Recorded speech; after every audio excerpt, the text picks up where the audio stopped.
The circus elephant gave birth to a little elephant, and when everyone saw it, they were stunned, because the little elephant had an enormous pair of ears, making the ringmaster shout angrily that it was a little monster. The animal trainer Rufus walked straight up, pulling on its ears to scare it. Seeing this, the mother elephant, Mrs. Jumbo, wrapped Rufus up with her trunk and tossed him into a water bucket. Terrified, the little elephant ran to his mother and nestled in her embrace. The circus ringmaster Medici grew more and more upset, because he had promised the townsfolk that within 2 weeks a cute little elephant would be born. So he passed the problem to Holt, ordering him to find a way to get rid of the little elephant's big ears. Holt looked at everyone with a troubled face, but Holt's children Millie and Joe adored the little elephant. They went into the little elephant's tent, took out a feather, and tried to teach the little elephant to lift his ears by blowing the feather. The little elephant copied them, blowing the feather with his trunk, but accidentally sucked it inside his nose. Suddenly feeling extremely uncomfortable, the little elephant flapped his giant ears and lifted off into the air. The two children ran excitedly to tell their father and the ringmaster, but their father didn't believe a word. Soon it was showtime, and the circus members displayed their talents. To cover the little elephant's ears, Holt put a large headpiece on him. After Medici's passionate introduction, the little elephant sat in a small cart and was pushed onto the stage under Mrs. Jumbo's worried gaze. The audience applauded warmly at the sight of the little elephant's adorable look. The little elephant curiously gazed at the crowd around him. When the little elephant saw a woman with a large feather on her hat, he stretched out his trunk and sucked away the hat along with the feather, making the audience burst into laughter. The feather tickled his nose and he sneezed, bouncing out of the cart, and his headpiece fell off, revealing the huge ears. The audience gasped. Some stood up saying it was a fake elephant, mocking him as Dumbo, and began throwing things. Hearing her baby's frightened cries, Mrs. Jumbo rushed onto the stage to protect him. Okay, nobody's gonna hurt your baby. Just calm down. We're here to protect you. Same as you. Atta girl. Holt tried frantically to calm Mrs. Jumbo while the audience stared in shock at the chaos. At that moment, Rufus, furious, charged in with a whip to strike Mrs. Jumbo. Mrs. Jumbo grew agitated again, stomping hard on the ground to warn him not to hurt her baby. The crowd panicked and tried to escape. Grinning wickedly, Rufus crouched under the steps to mock Holt. But as Mrs. Jumbo backed away in fear, she accidentally broke a support pillar of the tent, and the whole structure collapsed, with Rufus crushed to his death. Even as the tent fell, Mrs. Jumbo still shielded Dumbo, her massive body like an unshakable fortress guarding him. Because a life was lost, Mrs. Jumbo was locked up alone. Dumbo seemed to know his mother was imprisoned for protecting him. So at night he crept to the mad elephant house, climbed up haystacks, pressed his feet against the door, and stretched out his trunk to smell her scent. Let those eyes sparkle and shine, never. Mrs. Jumbo's trunk gently and firmly wrapped around Dumbo's, as if to pour all her love and longing into that embrace. However, the inevitable separation arrived. Because Mrs. Jumbo caused the death of a crew member, Medici sold her at a low price to another circus, leaving only Dumbo behind. He believed Dumbo's big ears could still make audiences laugh and recoup his losses. So, Mrs. Jumbo was driven into another carriage, and Dumbo followed behind his mother, unwilling to leave. Millie and Joe begged their father to stop it, but Holt said he was powerless. Dumbo's eyes were full of sorrow as he tried to block them from taking his mother, but the merchants shoved him aside. The circus members, though reluctant, could only watch Mrs. Jumbo leave. Dumbo wailed in despair as his mother was carried away.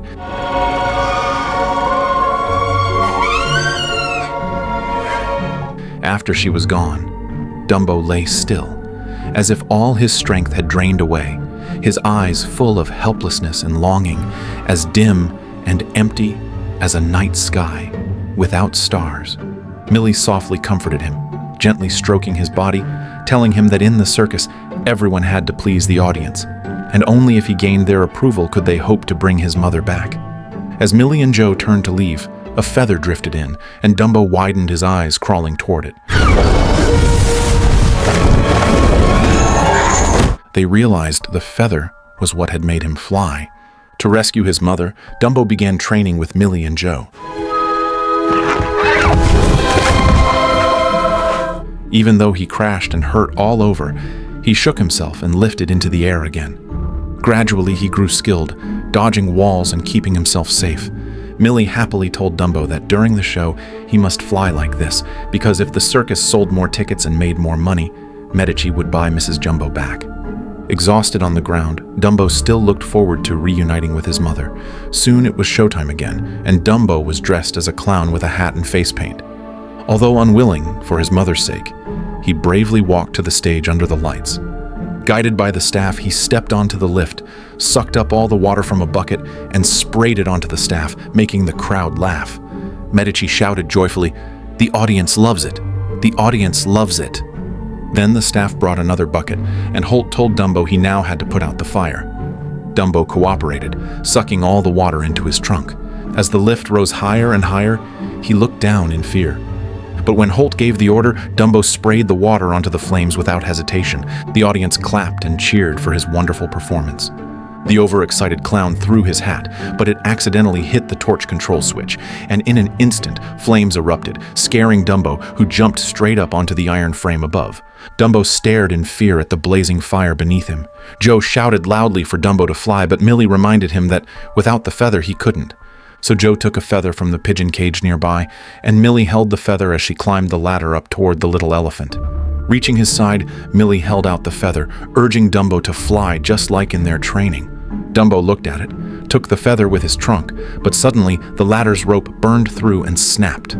Luckily, Millie fell into a water bucket nearby. Dumbo looked down and still hesitated, not daring to leap. At that moment, the iron frame began to bend under his weight. In the nick of time, Dumbo inhaled the feather and soared into the sky. The audience was stunned, eyes wide in disbelief. Dumbo circled in the air again and again, desperately trying to prove his ability. During his flight, a few boys made faces at him, so Dumbo sucked up some water and sprayed it over them, causing laughter. Soon, photos of Dumbo flying appeared on the front page of the newspapers, and every circus show became sold out, making Medici beam with pride. Dumbo also began to enjoy his barrel baths, and Medici even asked with concern about the water temperature, reminding them to be sure to wash his wrinkles clean. Just as Dumbo was relaxing, a car horn sounded. Thinking his mother had returned, Dumbo rushed out eagerly, only to see a luxurious car arrive. From it stepped a wealthy tycoon named Vanderveer and the famous Queen of the Skies, Colette Marchant, who had come especially for Dumbo. After seeing Dumbo, Vanderveer began plotting to take him, and with smooth persuasion convinced Medici to merge the circus into his grand new one, leading everyone to a massive new venue. Vanderveer hosted a lavish welcome for their arrival.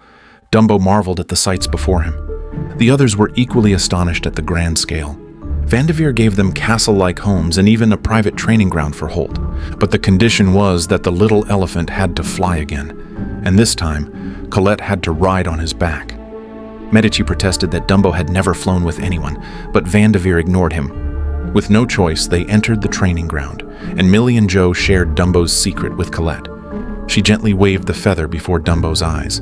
As Dumbo pressed the seesaw, Colette was lifted, catching a flying ring and swinging gracefully. Dumbo flapped his ears and lifted into the air. Colette was amazed at the sight of the flying elephant. Dumbo circled her again and again, but when she drifted too close, he lost control and collided with her, knocking her from the ring. Dumbo flapped his ears desperately, but eventually fell as well. After tireless practice, Dumbo finally carried Colette into the air, which greatly pleased Vanderveer. He immediately arranged a grand performance, drawing thousands of spectators eager to witness Dumbo's miracle flight.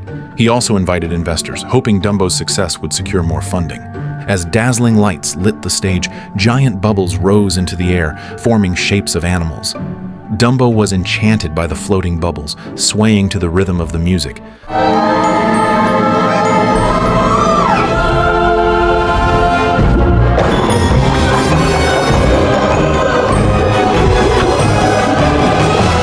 The host stepped on stage to introduce Dumbo. Amid cheers, Dumbo rose on a platform, growing anxious as the ground fell farther away. As the host introduced her, Colette appeared on the stage, holding the aerial ring and gracefully flying toward the little elephant. After reaching the little elephant, she took out the feather and softly reassured him that flying 5 laps would be enough. Then she climbed onto the little elephant's back. But glancing down, she realized there was no safety net and suddenly understood Vanderveer only saw them as tools for profit. Medici also noticed, but Vanderveer brushed it off, claiming an invisible net was in place. There was no other way, the show had to go on, so Colette placed the feather on the little elephant's trunk and then clapped her hands. But the chalk dust on her hands irritated his nose. He sneezed, sending the feather flying, and when he tried to grab it, he accidentally flung Colette off. Fortunately, at the critical moment, she grabbed the little elephant's headscarf. The audience was stunned with shock. As it began to slip, Holt threw a rope just in time. Colette caught it, and Holt rushed forward to pull her to safety, but Dumbo remained high above, struggling to climb onto the platform, his cries filled with fear. That terrified cry reached Nightmare Island inside the amusement park, and suddenly, an elephant inside also let out a series of mournful calls. The next second, Dumbo thought he heard his mother's voice. This brief distraction made him fall from the sky. Fly, little one. Yet, in the critical moment, Dumbo spread his ears and soared up again. The audience erupted in cheers, clapping wildly for the miraculous sight. Everyone breathed a sigh of relief as they watched Dumbo soar, and Vanderveer and the investors smiled with satisfaction. But Dumbo circled in the air as if searching for something. And after circling several times above the performance hall, he suddenly flew out through the entrance. Outside, he looked everywhere for his mother. From Nightmare Island came another call, and with a running start, Dumbo leapt into the sky.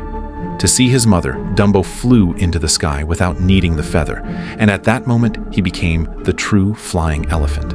Before long, he soared over to Nightmare Island, frantically running and searching for his mother, and after passing one iron cage after another, Dumbo finally found the one holding her.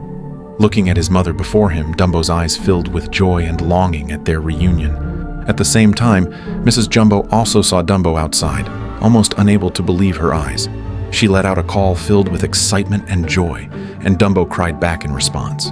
At the edge of the cage, Mrs. Jumbo reached her trunk through the bars to caress Dumbo, and he quickly wrapped his trunk around hers. Their trunks intertwined as if weaving together the love and warmth lost during their separation. In that instant, time seemed to stop, and all the noise around them disappeared, leaving only the deep affection and unbreakable bond between mother and child filling the air. Just then, Millie and Joe arrived, followed closely by Vanderveer with his security guards. With a polished smile, he greeted nearby guests while ordering his men to drive Dumbo away. Dumbo wanted nothing more than to stay with his mother, struggling with all his strength, but Vanderveer's cold gaze cared only for profit, and he ignored Dumbo's cries, forcing his men to drag him out. As Dumbo was taken away, the chained Mrs. Jumbo could only gaze after him with tears in her eyes. Although Dumbo had shown he could fly, investors decided he was uncontrollable and refused to fund Vanderveer. Holt told Vanderveer the reason Dumbo flew off was because his mother was locked inside Nightmare Island. They all pleaded with Vanderveer to let Dumbo be reunited with her, explaining that Dumbo only wanted to stay by her side and would do everything asked of him if they were together. But Vanderveer rejected their pleas, insisting that if Dumbo was with his mother, he would obey her instead, and he coldly told Millie and Joe that growing up meant learning to face life alone. He then ordered his assistant to secretly get rid of Dumbo's mother, but the butler Sotheby begged him not to harm her. Holt caught up and still pleaded with Vanderveer to let Dumbo be reunited with his mother, but Vanderveer thought only of his own gain, ignoring the animal's feelings, and refused again. At that moment, Colette finally saw his true greedy nature, and she refused to get into his car. In the blink of an eye, it was payday, and Medici looked at everyone's expectant eyes, not knowing how to explain it to them. Because on that very day, Vanderveer had already dismissed all of them. They gathered around Dumbo, who lay on the ground heartbroken, each of them wanting to do something for him. Then Sotheby entered and told them Dumbo's mother would be gone forever by tomorrow night. Hearing this, Dumbo let out weak, mournful cries from where he lay. Dreamland doesn't deserve him. No Circus does. Holt turned to the group and asked if anyone was willing to help him free Dumbo and his mother, and instantly their expressions hardened with determination. There was no hesitation or fear in their eyes anymore, only courage and resolve. Hearing this, Dumbo stood up at once, and his once dull eyes now shone with hope as he let out joyful cries that seemed to thank them all. The next day's performance arrived, and Dumbo once again stood on the rising platform, lifted slowly into the air. That day, Colette wore a red dress, soaring gracefully like a fairy as the music played. This time, Dumbo stood high above without the slightest fear, his eyes glowing with excitement. Meanwhile, the circus members slipped quietly into Nightmare Island. Rongo tore open the iron gate. Another member slipped inside to unlock the doors, and the magician used his cane to shut down the power. Niels ordered the guards to check, then followed after them. The circus members took the chance to sneak into the truck carrying Mrs. Jumbo, then drove it straight out of Nightmare Island. Niels immediately reported to Vanderveer that they had taken Mrs. Jumbo away, and Vanderveer was puzzled as to why they had only stolen Mrs. Jumbo. At that moment, Colette came to Dumbo's side, softly telling him, "Let's try again," before gently nudging his leg to signal she was climbing on, then handing him the feather. But Dumbo simply stared at the feather without flying, and Colette, anxious, told him, "Do it for your mother. Fly." Hearing this, Dumbo tossed the feather away and immediately took off with Colette on his back. The audience erupted into thunderous applause. At the same time, Holt was about to climb up to the top of the performance hall when security guards spotted him. Just as they were about to stop Holt, Medici appeared and lied that Holt was a repairman who needed to check the wiring. Hearing this, the guards left. By now, Medici already understood what they were planning. Meanwhile, Dumbo was still soaring through the sky with Colette, and the ears once mocked by others had now become his wings, carrying him high as he felt the wind rush past, his heart overflowing with excitement and pride. At that moment, Holt cut open the roof canvas with a knife, and when Colette saw it, she urged Dumbo to fly upward, and without hesitation, Dumbo carried her through the opening. Dumbo had finally escaped, and under Colette's guidance, he flew to the control tower. Colette tried to open the amusement park's main gate, but staff members stopped her. Seeing this, Dumbo ran over and pulled the main switch with his trunk, and the truck carrying Mrs. Jumbo that had been waiting at the gate burst out. Then Dumbo pulled another switch, plunging the entire amusement park into darkness. By the time Vanderveer rushed breathlessly into the control room, Dumbo and Colette had already slipped away. Desperate to restore power, Vanderveer ignored warnings and yanked the switch back down, and sparks exploded from the control box. Just then, he saw Colette riding proudly on Dumbo, waving at him with triumph, and his anger consumed his reason. He recklessly forced open the remaining switches, and sparks from the distribution box ignited nearby hemp ropes, setting off sparks throughout the amusement park as people began to panic and flee. Holt anxiously searched for Millie and Joe, and when he saw Niels entering the performance hall, he quickly rode his horse after them. As Niels closed in on the children, Holt appeared, lassoed him, and had the horse drag him away. But the hall was already engulfed in fire, and Holt clutched the children tightly with one arm. At that moment, Dumbo flew to his mother's side, happily wrapping his trunk around hers. Then everyone realized Holt's family had not escaped, certain they were still trapped inside. Hearing this, Dumbo quickly said goodbye to his mother and flew back toward the amusement park. He filled his trunk with water from the river and charged into the burning hall.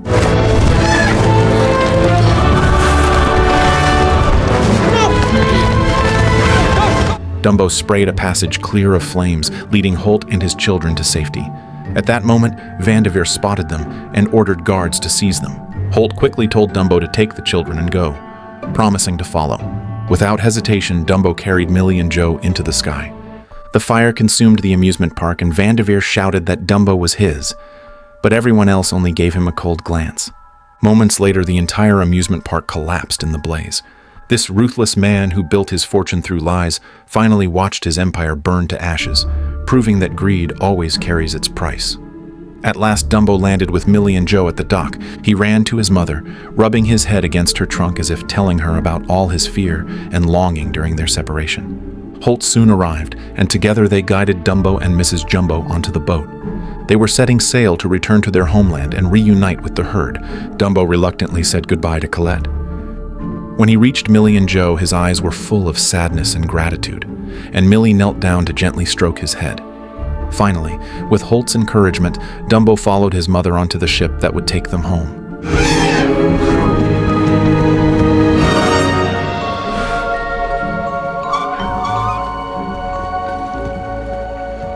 Afterward, Medici led the people to begin a new life, and Dumbo, together with his mother, returned to nature, where in their own land among their kind, they would once again live freely, welcoming every sunrise and sunset and writing a new chapter of life together.